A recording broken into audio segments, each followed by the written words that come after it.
يلا بسم الله. قصدي على الهوا ده اكزاكتلي. هحكي لك ايه ولا ايه يا بودة؟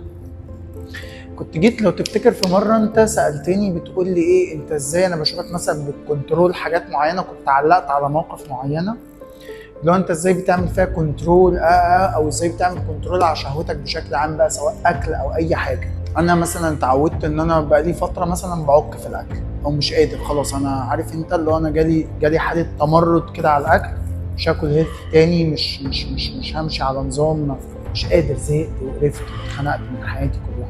خلاص بقى انا هعك وانا كده تقريبا براضي نفسي او بعمل ايه حاجه حاسس بالحريه فيها. انا كده انا حر، انا بعمل اللي انا عايزه. بعد فتره فقت، طب انت واخرتها ايه؟ ما انت مش مبسوط برضو من العك ده. مستواك اللي عمال بيرجع، نفسيتك اللي عماله تتدهور، لان اللي انت بتعمله ده مش صح عامه. كنت فهمت اللي هو عارف انت الايه دي كانت جميله قوي، مفهوم عظيم قوي، خصوصا لما فهمت اللي هو ايه، من يؤتى الحكمه فقد اوتي خيرا كثيرا.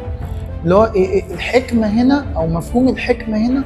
هو ان انت بتتحكم عامه. فانت مثلا لما بتتحكم في افكارك فبتتجلى في الواقع، فتلاقي نفسك الواقع بتاعك اتغير. اللي هو ايه، انت يا شهوه إيه، انت كده كده اقوى مني الفتره اللي فاتت، فانا مش هعرف اتحكم فيكي دلوقتي واقول ان انا هغيرك او همنعك.